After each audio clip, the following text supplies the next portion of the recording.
Hey guys, welcome back. Today I'm going to do a really quick March wrap up for you. March was kind of a weird month. I was sick for the last week of it, which is why my voice might sound a little Demi Moore-ish and why this video is coming a little bit late. But basically March was kind of a weird month because I planned to read all these books and I was really excited about them, and some of them were really disappointing and then some of them were so good that I had to read other books in the same series in order to make myself happy. So we're just going to dive right in. The first book in the month of March that I read was The Kiss of Deception by Mary E. Pearson.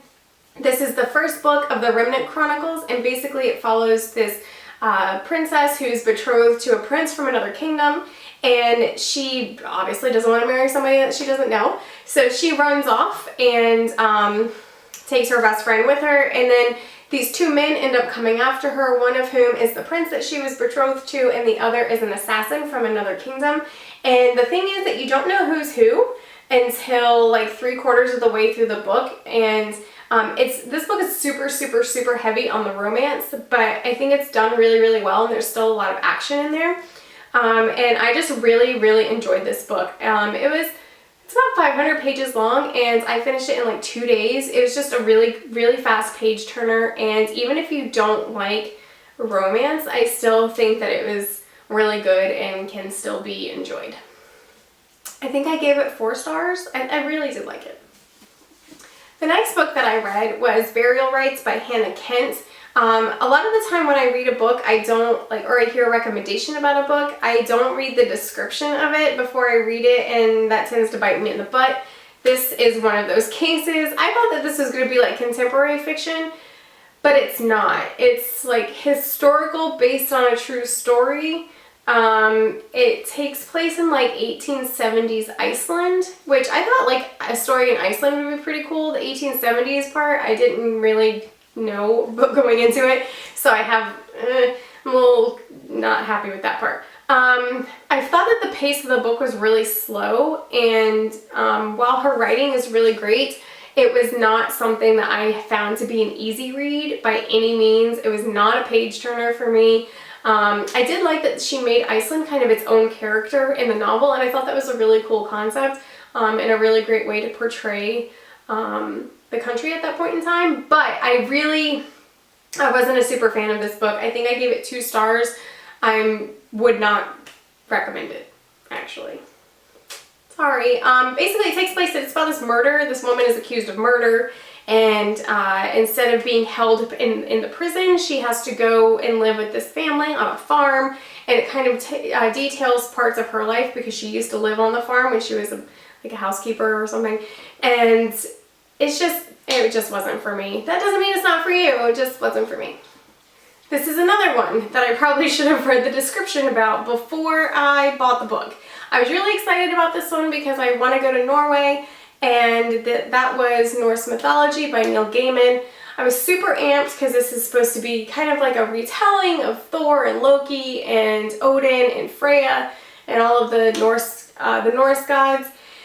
But it's actually portrayed like a bunch of short stories, and I'm talking like super short, like 5 to 8 pages for each story. So this is not a book where you just start it. I thought it was going to be a novel.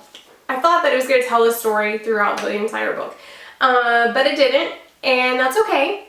But I feel like it's one of those where like if you just need like a really quick pick-me-up, and you only have like 5 or 10 minutes, you could pick up this book, read a story, put it back down, and walk away, and you're going to be fine. You don't have to worry about losing your place in it because there's just a whole bunch of short stories. I thought it was well written. I have a hard time with stuff like this, and I think that it's because Neil Gaiman, he's a great storyteller, but things like this where you're taking old Norse mythology, so it's things that have been around for thousands of years, and you're putting it in book form, I feel like it doesn't really require a bunch of storytelling on the part of the author because it's kind of already there.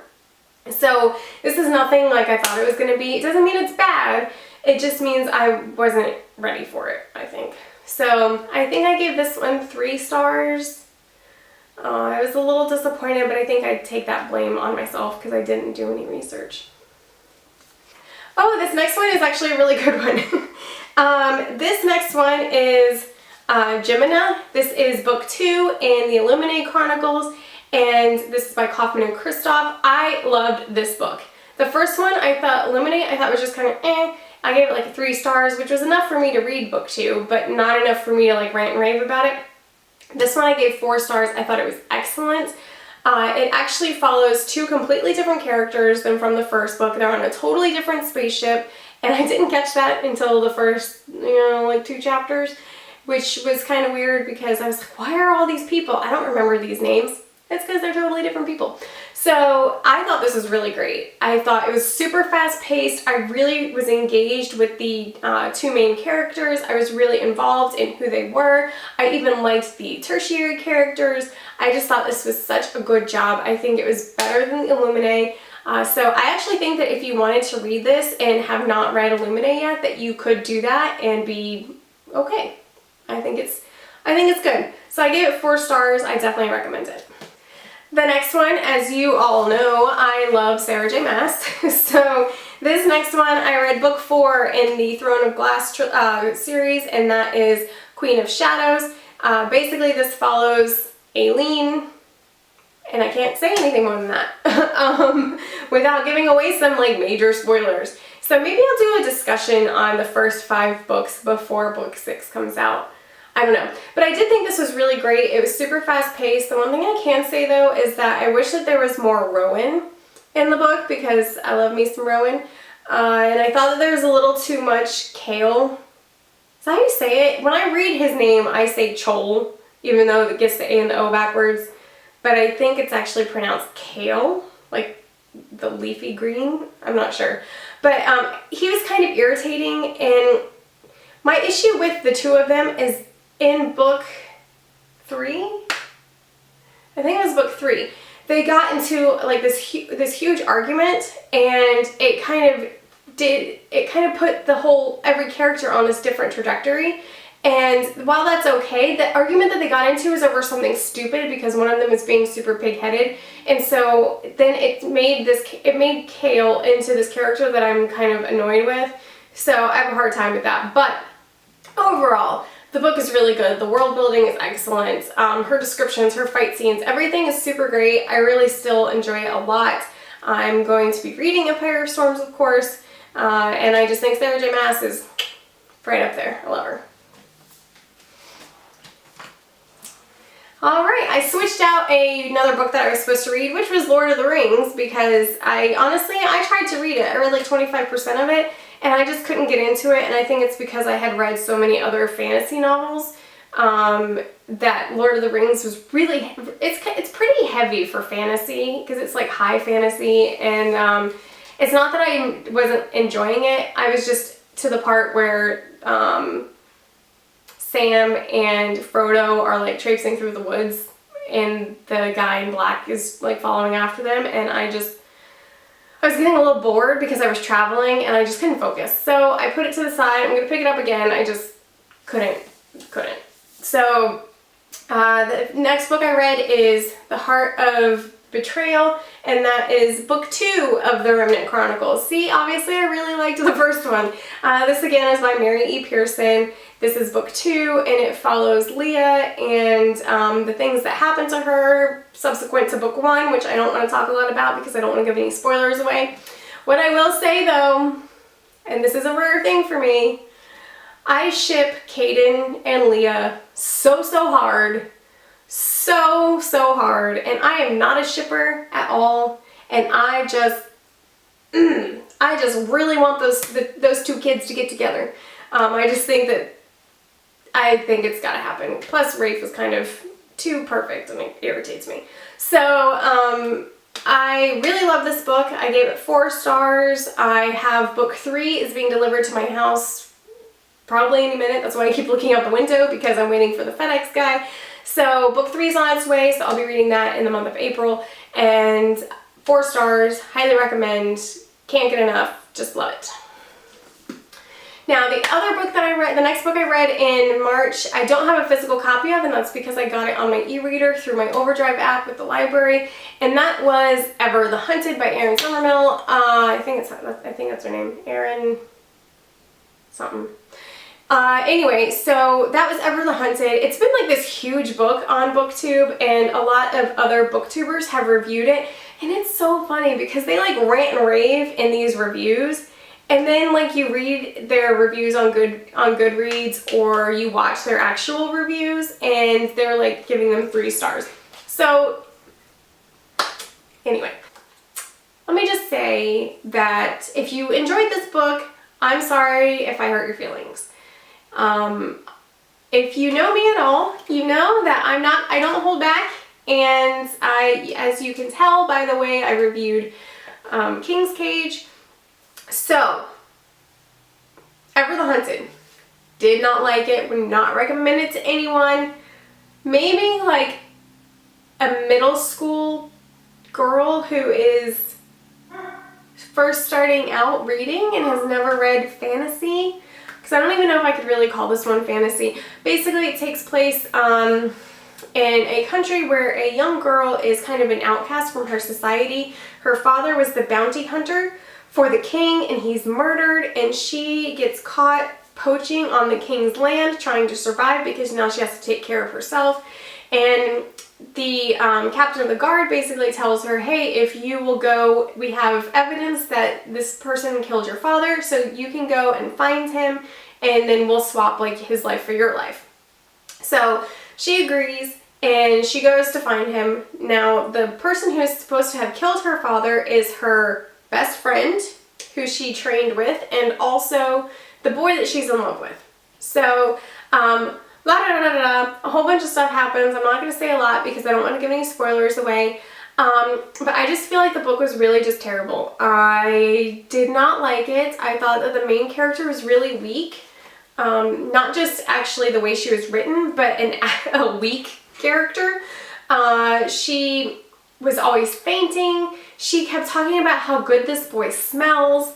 They've been on the road for like a long time, and he hasn't been showering. He don't smell so good, y'all. So I just really thought that they made her look really weak, and they made, like, she's on this huge mission. Her father has been murdered. She's being chased by the King's Guard. You know, she's running across countries and borders and all sorts of stuff, and she's like spending all of her energy and time thinking about this boy that she loves. It's like, get a grip, woman. Like, I understand, like, an author can write innocence and inexperience in relationships and in love without making the person seem weak. And I just feel like this girl, she's 2 weeks from turning 18, and she is just completely like oblivious to the way that the world works, and I just think it's really, really strange. And I think she did one of those, the author did one of those tropey things where somebody has a magical ability and they never knew about it, and all of a sudden, you know, a week after they find out they have it, they're like the best ever at it. And I remember getting to like, I think on my e-reader it said I was about 75 or 80% of the way through, and I'm thinking, oh my gosh, there's not enough time left in this book to have something actually happen. Like, nothing happens in the book, and there's no world building, and the characters are just really like one-dimensional. I just really did not enjoy it. I do not recommend it. I think I gave it 2 stars, and I would have given it less than 2. The only reason why I didn't is because I feel like it would be a good introduction to fantasy-esque writing for a younger, way younger person. I would not have even enjoyed this book when I was like 14. I would have felt probably the same way that I feel now. So I did not enjoy it. I didn't recommend it. And that's just all I have to say about it. So, on another note, the next book, the last and final book that I read in the month of March was Unqualified by Stephen Furtick. This is a Christian nonfiction book. I don't want to say a lot about it because I don't want to, you know, think that anyone to think I'm pushing my beliefs on them, but I thought that this was really good. It's about how God uses broken people to do his purpose. And I know that for me, a lot of the times that I feel unqualified. Now, this was not a heavy read, but it wasn't a quick read by any means. It's nothing new. Well, let's put it that way. But at the same time, scripture's been around for thousands of years, so there's nothing really new there either. So anyway, I gave this book like a 3.5 stars. I would recommend it to certain people, not everyone, but I did enjoy it, and I think Pastor Stephen is just awesome. I listened to his podcast from Elevation Church. It's really, really good. If you're a Christian and you're looking for something to listen to, it's really, really good. So I guess this is more of an endorsement for his podcast than the book, but I really did enjoy it. So overall, March was kind of a weird month. It was hit or miss. For me, there were some really, really great books, and then there's some stuff coming in April that I'm pretty excited about. So that's it for me, you guys, and as always, happy reading. Bye-bye.